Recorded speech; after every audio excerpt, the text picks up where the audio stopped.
Hello viewers, আসসালামু আলাইকুম। সকলেই কেমন আছেন?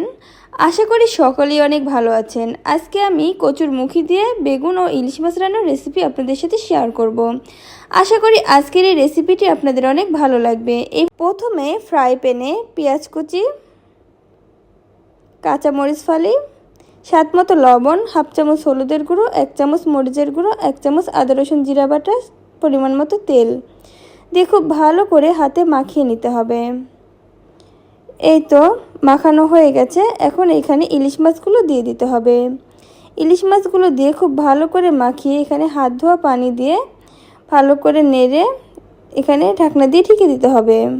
কিছুক্ষণ পর ঢাকনা খুলে মাছগুলো উল্টে পাল্টে দিতে হবে, তাহলে কিন্তু ভিতরে মশলাগুলো ঢুকবে আর খেতেও অনেক ভালো লাগবে।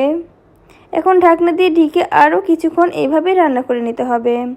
আর কিছুক্ষণ পর পর ঢাকনা খুলে মাছগুলো একটু নেড়ে দিতে হবে, না হলে কিন্তু পুড়ে যাবে। এই তো এদিকে মাছ কষানো হয়ে গেছে, এখন আমি সাইডে রেখে দেব। তারপর ফ্রাই প্যানে তেল দিয়ে দিলাম। এইখানে 1 চামচ আস্ত গোটা জিরা দিয়ে একটু তেলে ভেজে নিব। তারপর পেঁয়াজ কুচি দিয়ে দিচ্ছি, মরিচের ফালি দিয়ে খুব ভালো করে নেড়ে দিব। পেঁয়াজ মরিচ যখন ব্রাউন কালার হয়ে আসবে তখন এখানে আদা রসুন জিরা বাটা, স্বাদ মতো লবণ, 1 চামচ হলুদের গুঁড়ো, 2 চামচ মরিচের গুঁড়ো দিয়ে খুব ভালো করে তেলে মশলাটা ভেজে নিব। তেলে ভাজা হয়ে গেলে তারপর এখানে সামান্য পানি দিয়ে দেব মশলাটা কষানোর জন্য। এখন ঢাকনা দিয়ে ঢেকে দিব। কিছুক্ষণ পর ঢাকনা খুলে মশলাগুলো খুব ভালো করে নেড়ে দেব। এই তো মশলা কষানো হয়ে গেছে। এখন আমি এখানে কচুর মুখি আর বেগুনগুলো দিয়ে দিচ্ছি, দিয়ে খুব ভালো করে নেড়ে দেব।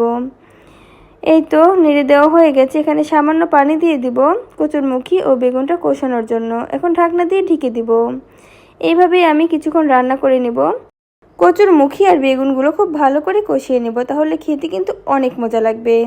এই যে দেখুন, এদিকে আমার কষানো হয়ে গেছে। এখন আমি একটু নেড়ে দিয়ে এখানে ঝোলের জন্য পরিমাণ মতো পানি দিয়ে দিব। আমি এখানে একটু ঝোলটা পাতলে রাখবো, এই জন্য পানির পরিমাণটা একটু বেশি দিব। দিয়ে এখন নেড়ে দিয়ে ঢাকনা দিয়ে ঢেকে দিব। কিছুক্ষণ পর তরকারিতে বলক চলে এসেছে। এখন আমি ঢাকনা খুলে মাছগুলো দিয়ে দিব। কষানো মাছগুলো দিয়ে এখন আমি আলতোভাবে নেড়ে দিব, না হলে কিন্তু মাছগুলো ভেঙে যাবে। এইভাবে রান্না করলে ইলিশ মাছের স্বাদ এবং ঘ্রাণ কিন্তু একদম পারফেক্ট হয়। আমি প্রায় সময় এভাবেই রান্না করে থাকি। এই তো এদিকে আমার রান্নাটিও হয়ে গেছে। এখন আমি পরিবেশন করে আপনাদেরকে দেখাবো। আর আজকের এই রেসিপিটি যদি আপনাদের ভালো লেগে থাকে তাহলে অবশ্যই লাইক কমেন্ট শেয়ার করে দিবেন। আজকে এই পর্যন্তই, এখানেই বিদায় নিচ্ছি। সবাই ভালো থাকবেন। আল্লাহ হাফেজ।